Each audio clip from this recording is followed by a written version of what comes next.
conoces, Dios, que se han presentado delante de ti, mi Dios. Tú conoces las que se hablaron y conoces las que están en el corazón de los hermanos, mi Dios. Amén.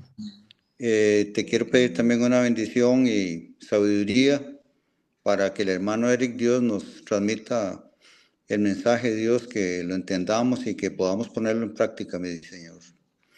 Dios, quiero pedirte y darte las gracias por los misioneros, Señor. Por la iglesia, Dios, por la reunión que hay el domingo, la asamblea, Señor. Que tú tomes control, Dios, de todas estas situaciones, mi Señor. Y que nos bendigas, Dios, y nos guardes, Dios, en este día. Guarda a las familias aquí representadas, mi Señor. Y en el tema de la salud, Señor, tú conoces las necesidades de cada uno, Dios. Hay mucha gente enferma, mi Dios. Pon tu mano sanadora, Dios, sobre cada uno, Señor. Gracias, Dios. Te lo pedimos y te damos gracias en el nombre de tu Hijo amado Jesucristo, en el nombre del ungido, mi Dios. Amén. Amén. Amén. Amén. Gracias, hermanos.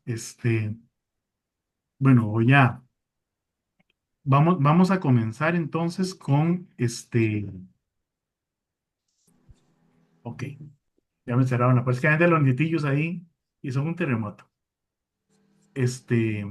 Vamos a iniciar entonces ya con el estudio de hoy. Hoy tenemos una parábola sumamente interesante. La parábola de las 10 minas. Voy a compartir pantalla ya con ustedes. Permítanme un segundito. Mm,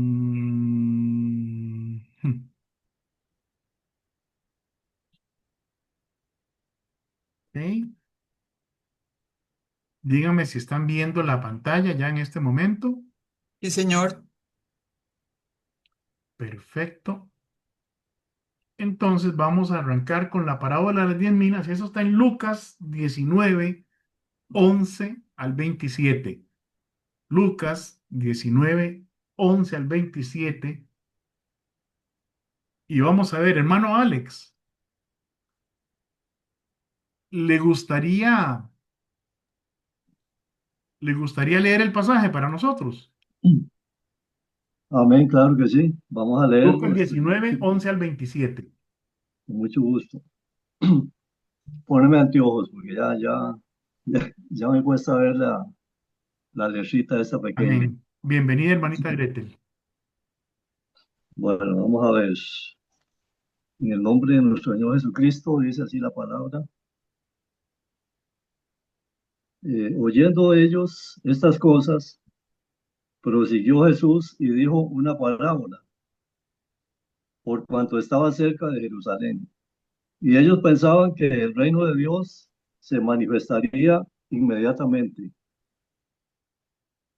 Dijo pues, un hombre noble se fue a un país lejano para recibir un reino y volver. Y llamando a 10 siervos suyos, les dio 10 minas. Y les dijo, negociad entre tanto que vengo. Pero sus conciudadanos le aborrecían y enviaron tras él una embajada diciendo, no queremos que éste reine sobre nosotros. Aconteció que vuelto él después de recibir el reino, mandó llamar ante él a aquellos siervos a los cuales había dado el dinero para saber lo que había negociado cada uno.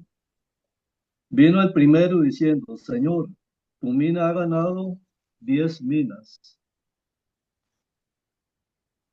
Él le dijo, está bien, buen siervo, por cuanto en lo poco has sido fiel, tendrás autoridad sobre 10 ciudades. Vino otro diciendo, Señor, tu mina ha producido 5 minas. Y también a este dijo, tú también sé sobre 5 ciudades. Vino otro diciendo, Señor, aquí está tu mina, la cual he tenido guardada en un pañuelo. Porque tuve miedo de ti, por cuanto eres hombre severo, que tomas lo que no pusiste y ciegas lo que no sembraste. Entonces él le dijo, mal siervo, por tu propia boca te juzgo. ¿Sabías que yo era hombre severo, que tomo lo que no puse y que ciego lo que no sembré? ¿Por qué pues no pusiste mi dinero en el banco para que al volver yo lo hubiera recibido con los intereses? Y dijo a los que estaban presentes, quitadle la mina y dadla al que tiene las 10 minas. Ellos le dijeron, Señor, tiene 10 minas. Pues yo os digo que a todo el que tiene se le dará, mas al que no tiene aún lo que tiene se le quitará. Y también a aquellos mis enemigos que no querían que yo reinase sobre ellos, traedlos acá y decapitadlos delante de mí. Amén. Gracias, hermano. Bueno, Mucho gusto. ahí hay palabras muy duras, ¿verdad? Que se manifiestan. Y vamos a comenzar a escuchar la interpretación o las enseñanzas que nos da esta parábola. Pero antes quiero saludar a Chemita y Thaís, que por ahí los vi conectarse. Y también a Luis Calvo, que ahí lo veo conectado. Buenas noches, bendiciones. Amén, que Dios me lo bendiga. Y a Gretel Ramírez, que tampoco la había saludado. Que Dios me la bendiga. Muy bien. Cuando dice oyendo estas cosas, ¿verdad? Necesitamos entonces entrar en el contexto de la parábola.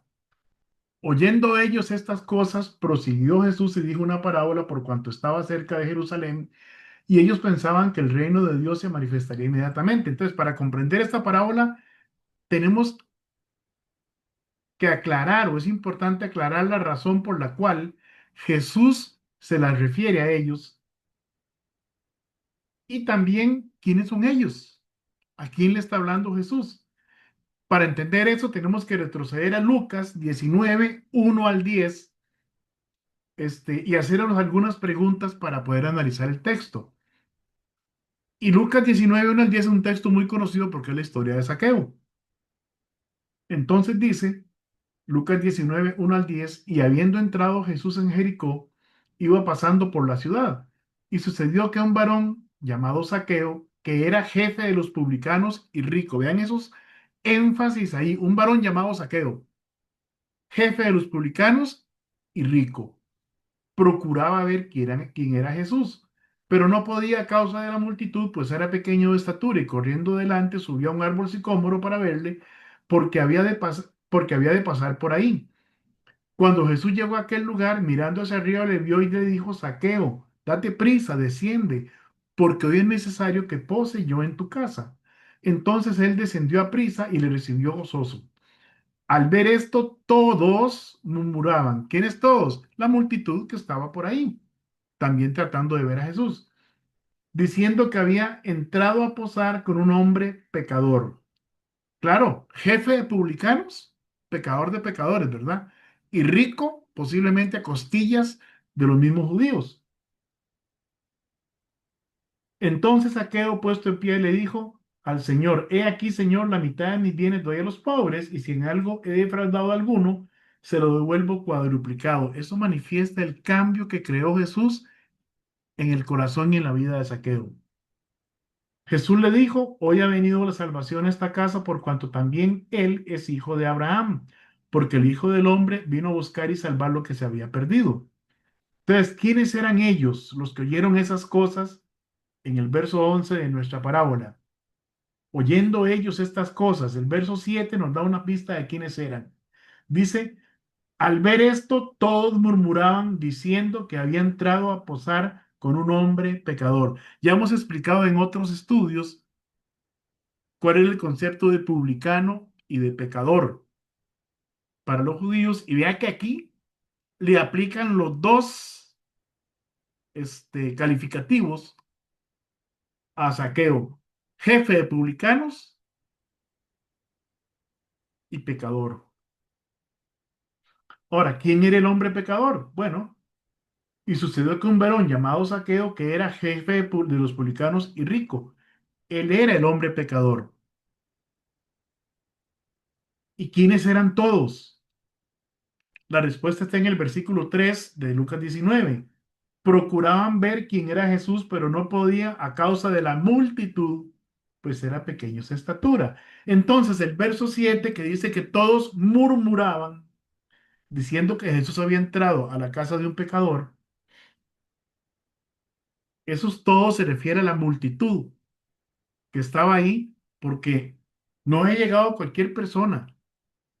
Jesús ya se acercaba al final de su ministerio y ya era un hombre que había ganado fama, que había ganado respeto y al mismo tiempo odio entre los judíos.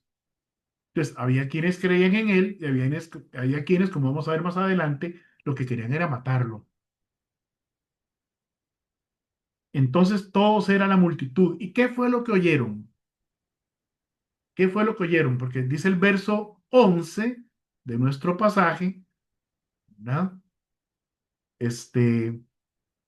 Oyendo ellos estas cosas. ¿Qué cosas fue las que oyeron? Las que ocurrieron en la casa de Zaqueo. Versos 8 al 10 de Lucas 19. Entonces Zaqueo, puesto en pie, dijo al Señor: He aquí, Señor, la mitad de mis bienes doy a los pobres, y si en algo he defraudado a alguno, se lo devuelvo cuadruplicado. Jesús le dijo: Hoy ha venido la salvación a esta casa, por cuanto él también es hijo de Abraham. Ahora, ¿por qué es importante este énfasis? En el verso 10 está la respuesta: porque el Hijo del Hombre, Jesús, vino a buscar y salvar lo que se había perdido. Y Zaqueo era considerado un perdido para la sociedad judía, un traidor a su propio pueblo, a su propia patria. Y Jesús dice: él también es hijo de Abraham, pero no porque fuera judío, sino porque había reconocido a Jesucristo como su Salvador. Jesús le dijo: Hoy ha venido la salvación a esta casa, por cuanto él también es hijo de Abraham, porque el Hijo del Hombre vino a buscar y salvar lo que se había perdido. Por otra parte, el verso 11 arroja información adicional sobre lo que estaban pensando, por lo menos una parte importante de esa multitud. Dice: ellos pensaban que el reino de Dios sería manifestado de forma inmediata. ¿Por qué? Porque estaban cerca de Jerusalén y Jesús iba camino a Jerusalén. Y estas cosas suceden antes de lo que llamamos la entrada triunfal en Jerusalén, cuando Jesús es aclamado rey. Y es debido a este pensamiento sobre la restauración del reino que Jesús les refiere la parábola, ya que ellos no entendían que que aunque Jesús, si era el Mesías, primero tenía que morir en la cruz para satisfacer la justicia de Dios por causa del pecado del hombre y abrir un camino para la reconciliación entre el hombre y Dios. Y los judíos, los fariseos, los saduceos, nunca entendieron que el Mesías tenía que morir. Dice 2 Corintios 5, 17 al 19, de modo que si alguno está en Cristo, nueva criatura es. Las cosas viejas pasaron y aquí todas son hechas nuevas. Y todo esto proviene de Dios, que nos reconcilió consigo mismo por Cristo y nos dio el ministerio de la reconciliación, que Dios estaba en Cristo reconciliando consigo al mundo, no tomándoles en cuenta a los hombres sus pecados, y nos encargó a nosotros la palabra de reconciliación. Es decir, ¿por qué no le tomó en cuenta a los hombres sus pecados? Porque fueron cargados encima de Jesucristo. Es como si Dios hubiera culpado a Jesús de mis pecados, de sus pecados y de los pecados de toda la humanidad. Jesús se echó encima esa culpa y pagó con su vida para que yo no tuviera que morir en la cruz, para que usted y yo no tuviéramos que ir al infierno por la eternidad. Entonces, ese es el contexto de la parábola. Una multitud que ve venir a Jesús, va camino a Jerusalén. Ellos piensan que Jesús viene a quitar el gobierno romano, a liberarlos de la conquista de los romanos, que viene a restaurar el reino de Israel y de paso se mete a la casa de Zaqueo y entonces provoca la murmuración de muchos diciendo, es que está metido en la casa de un pecador, el jefe de los publicanos, que se ha hecho rico a costillas de nosotros, traicionando al pueblo. Eso era lo que estaba pasando. Pero lo más importante aquí es que la parábola no hace referencia exactamente a lo que pasó con Zaqueo, sino a lo que ellos estaban pensando. Este viene a quitar el yugo que pesa sobre nosotros. Y si bien es cierto, así era, pero era el yugo de pecado. No era el momento de venir a ganar ninguna guerra en contra de una potencia extranjera, como ellos pensaban. Entonces, versos 11 y 12, oyendo ellos estas cosas, prosiguió y dijo Jesús una parábola por cuanto estaba cerca de Jerusalén y ellos pensaban que el reino de Dios se manifestaría inmediatamente. Dijo pues, un hombre noble se fue a un país lejano para recibir un reino y volver. Tomando en cuenta lo que dice el verso 11 acerca de la multitud, entendemos entonces que el hombre noble representa a Cristo. Estaba hablando de sí mismo, quien estaba anunciando a los judíos que esperaban al Mesías para que los librara del yugo romano y restaurar el reino de Israel. Y tenían que entender que eso no iba a ocurrir en ese momento. Jesús todavía tenía que morir en la cruz para satisfacer la justicia de Dios, tenía que resucitar para vencer la muerte y garantizarnos a nosotros la vida eterna. Bienvenida por Facebook Live, hermanita Adela Alvarado, que el Señor le bendiga. Y además, él tenía que presentarse delante de su Padre para demostrarle que el precio por el pecado, que es la muerte, había sido pagado y que murió un justo. Porque si hubiera muerto cualquiera de nosotros en la cruz, habría muerto por su propio pecado. Pero Jesús murió por nuestros pecados y Él pagó el precio de nuestra libertad en Cristo. Es decir, Él pagó el precio para que podamos acceder por medio de Él a la vida eterna. De hecho, Jesús fue rechazado por los suyos. Dice Juan 1:11, a lo suyo vino y los suyos no le recibieron. Hechos 4:11, este Jesús es la piedra reprobada por vosotros los edificadores, la cual ha venido a ser cabeza del ángulo. Y primera de Pedro 2:7 al 8 nos dice, para vosotros, pues los que creéis, Él es precioso.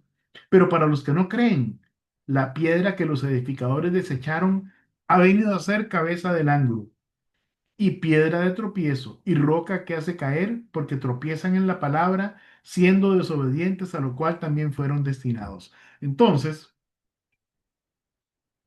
los judíos como nación rechazaron a Cristo. Los judíos como nación rechazaron a su rey. Y es lo que Jesús les está diciendo en esta parábola. Ese hombre se fue a un país lejano para recibir un reino. Y llamando a 10 siervos suyos, les dio 10 minas y les dijo, negociad entre tanto que vengo. Ahora, si bien, como estamos viendo en el estudio, esta parábola tiene implicaciones escatológicas importantes, es decir, hace referencia al final de los tiempos, también nos deja enseñanzas para nuestra vida diaria, de las cuales vamos a ver algunas, por lo menos una. Cada uno de nosotros ha recibido al menos un don o talento, una habilidad, una capacidad, algo en lo que somos de forma natural muy buenos. Por ejemplo, alguien puede ser bueno en la música, puede ser bueno en la enseñanza, alguien puede ser extraordinario en la administración. Y si esa persona además cultiva con preparación académica esa habilidad que Dios le dio, va a dar frutos que glorifiquen el nombre de Dios y traigan edificación para la iglesia. El otro día decía en la iglesia yo que, bueno, yo hago bulla con la guitarra, ¿verdad? No voy a decir que hago música, pero hago bulla con la guitarra, ¿verdad? Y puedo cantar un feliz cumpleaños o cositas de ese tipo, ¿verdad? Y alguna que otra eh, alabanza. Pero no puedo decir que soy un músico en toda la extensión de la palabra porque ni leo música, ya ni me acuerdo de leer un pentagrama bien, ni estudié guitarra formalmente, ni estudié ningún instrumento formalmente, ni estudié música formalmente. Entonces, es un talento que yo no cultivé, ¿verdad? Y así podemos tener otros talentos y dones que no hemos cultivado. Pero si esos dones se cultivan, pueden ser de gran bendición para la iglesia y para la edificación de los hermanos. Y pueden traer gloria a Dios si los ejercitamos precisamente para eso, para que el nombre de Dios sea glorificado. Dice Efesios 4:11 al 16. Y él mismo constituyó a unos apóstoles, a otros profetas, a otros evangelistas, a otros pastores y maestros, a fin de perfeccionar a los santos para la obra del ministerio, para la edificación del cuerpo de Cristo. Es decir, esos dones, esos talentos, esas capacidades que Dios nos ha dado, no son para provecho personal. Puede que nos den algún provecho, es decir, si yo soy bueno en administración y trabajo en administración, voy a ganar dinero por eso. Pero si aplico esos dones de administración a la iglesia, puedo ser de mucha bendición en la administración de los recursos, materiales y económicos que tiene la iglesia, en el aprovechamiento de recursos financieros o en poder generar o crear, como digamos, instancias que generen dinero para engrandecer la obra de Dios, porque al final de cuentas, no vamos a negar que hoy día todo cuesta. Ahora tenemos 3 misioneros trabajando con nosotros hasta hoy ahí en la iglesia, pero eso ha costado tiempo, gasolina, alimentos, esfuerzo, electricidad, gas, y todas esas cosas significan una inversión de dinero. Ahora, si solo un alma se convierte al Señor con este esfuerzo, ya valió la pena. Ya valió la pena. Y estoy seguro que más de un alma ya ha venido a los pies de Cristo. La palabra ha sido sembrada. Entonces dice que Dios constituyó a diferentes personas en la iglesia con diferentes dones para perfeccionar a los santos para la obra del ministerio, para la edificación del cuerpo de Cristo. Es decir, todo lo que hagamos debe ir orientado a glorificar a Dios, a edificar el cuerpo de Cristo y a preparar a los hermanos para que puedan ser fieles testigos de lo que Cristo ha hecho en sus vidas. ¿Hasta cuándo?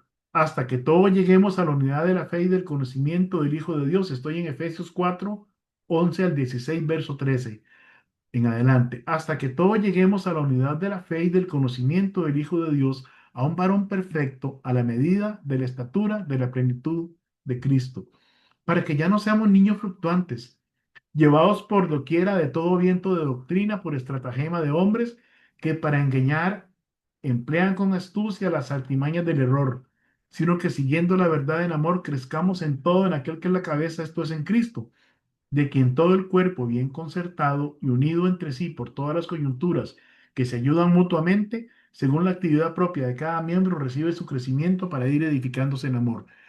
Cada uno de nosotros tiene una función. Cada uno de nosotros tiene un deber, una responsabilidad delante de Dios.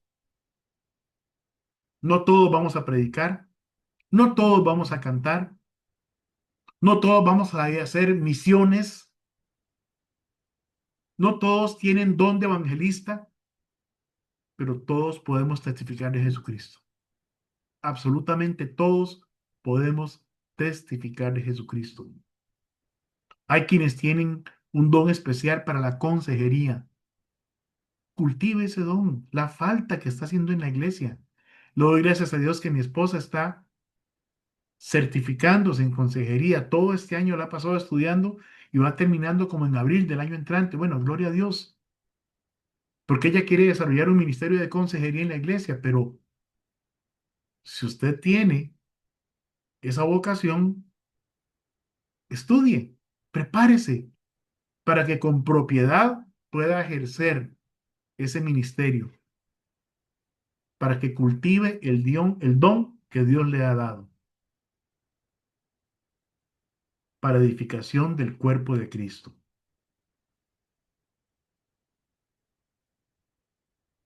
Verso 14 de Lucas 19. Pero sus conciudadanos le aborrecían y enviaron tras él una embajada diciendo, no queremos que éste reine sobre nosotros. ¿De quién está hablando la parábola? De Jesús. ¿Y qué está diciendo? Que él fue rechazado por su pueblo. Mateo 22, 1 al 2, estaba cerca la fiesta de los panes sin levadura que se llama la Pascua. Y los principales sacerdotes y los escribas buscaban cómo matarle porque temían al pueblo. Lucas 19:47. Y enseñaba cada día en el templo, pero los principales sacerdotes y los escribas y los principales del pueblo procuraban matarle. Y vea que estoy en Lucas 19:47 y estamos aquí en Lucas 19:11 al 27, es decir, ya estamos al final del ministerio terrenal de Cristo. Los principales no creían en Jesús como el Mesías y procuraban matarle, pues malinterpretaron las profecías acerca del siervo de Dios en Isaías y no concebían que el Cristo tenía que morir, resucitar, subir a la presencia del Padre y regresar a tomar su reino, lo cual implica la restauración completa de Israel. Y eso va a ocurrir solo en una época del año que la conocemos como el milenio. Vamos a continuar. Verso 15. Ahora viene el regreso del rey.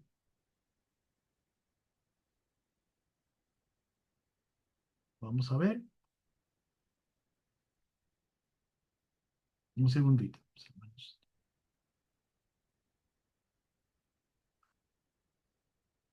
Pero primero él viene y habla con sus siervos, con sus esclavos.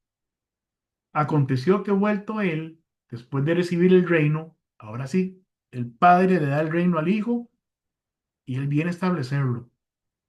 Mandó llamar ante él a aquellos siervos a los cuales había dado dinero para saber lo que había negociado cada uno. Para que nos demos una idea de cuánto es una mina, es aproximadamente el salario de 3 meses.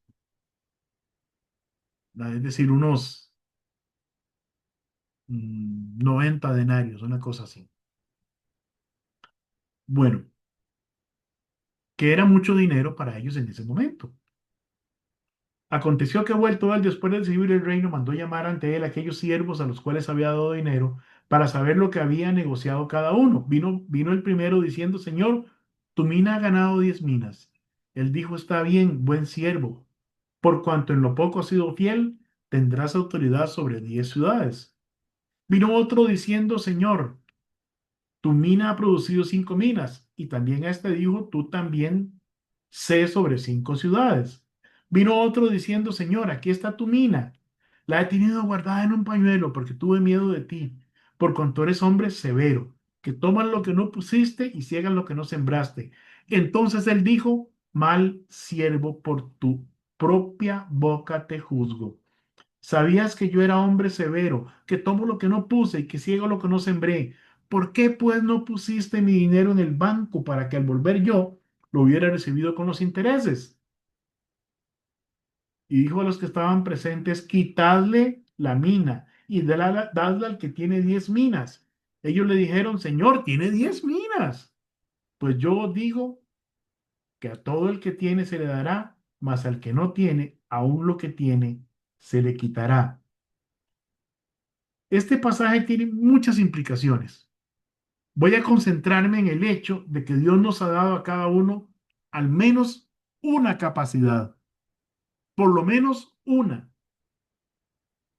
un don, un talento, algo que debidamente cultivado nos va a llevar a ser excepcionalmente buenos en eso en lo que Él nos dio capacidad. Pero si descuidamos ese don, nos va a ser quitado y le va a ser entregado a otro. ¿Será por eso que vemos en las iglesias hermanos con dones, con capacidades fuera de serie, pero no los vemos activos en el servicio al Señor?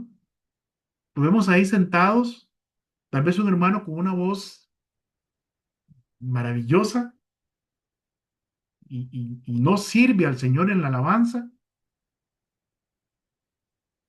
porque no dispuso su corazón para servir a Dios.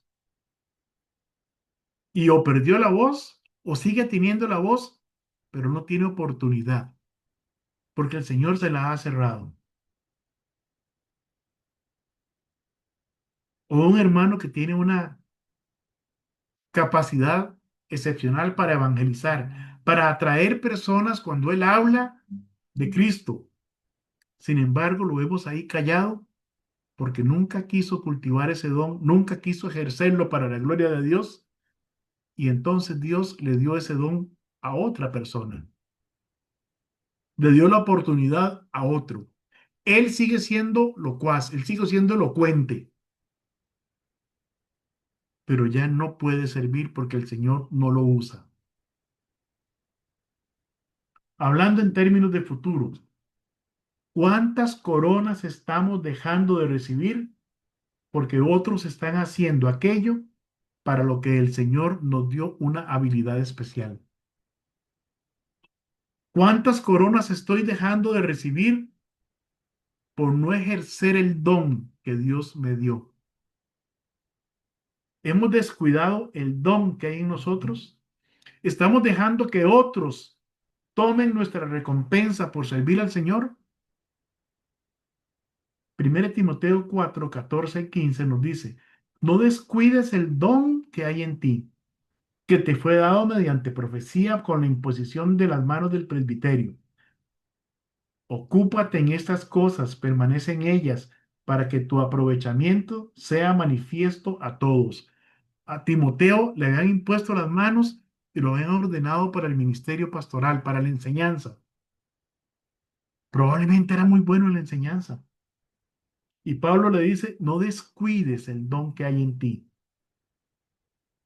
Te fue dado mediante profecía con imposición de manos del presbiterio.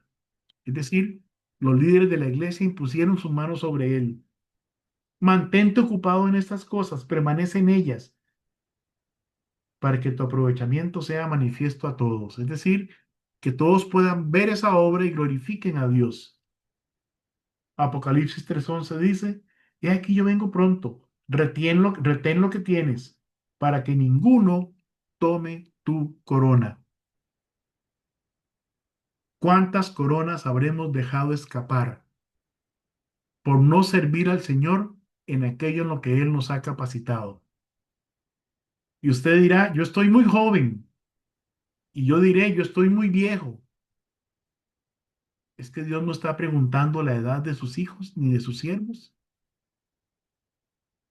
Joven o viejo, tenemos la capacidad de servir al Señor. Ahora, que nuestras prioridades sean diferentes, que nuestra prioridad no sea Cristo, eso es otra cosa. Que estemos más ocupados en lo secular que en las cosas de Dios, eso es diferente. Ah, hermano, entonces usted quiere que yo renuncie a mi trabajo y me vaya a cantar el Santo Santo todo el día a la iglesia o a repartir tratados todo el día. No, no estoy diciendo eso.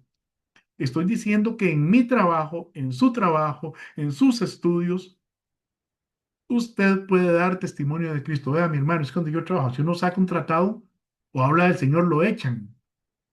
No hable, no reparta tratados.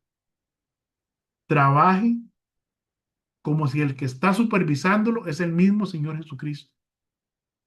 Estudie como si esas notas se las fuera a presentar usted a Dios Padre mismo.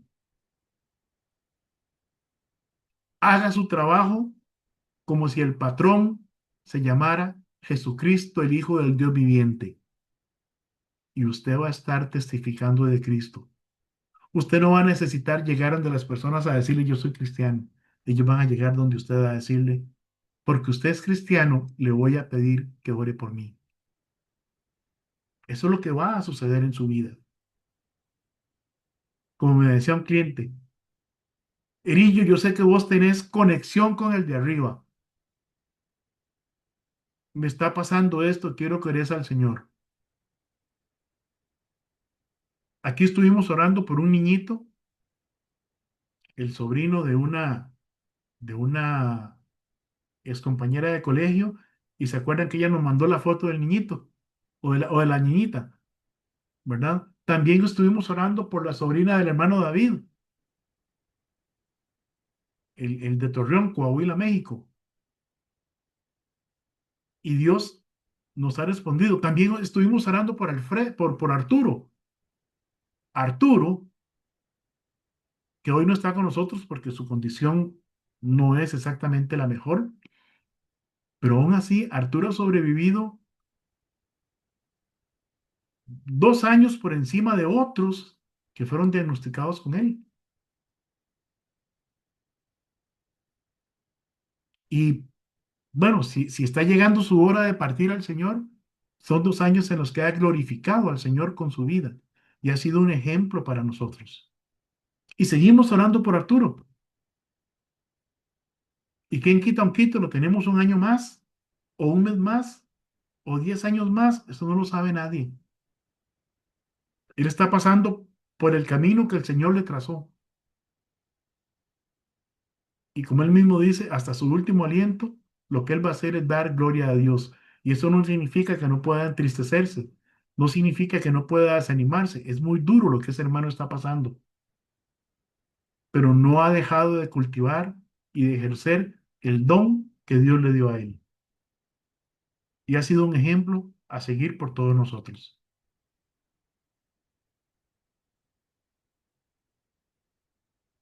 Y cuando el rey regrese,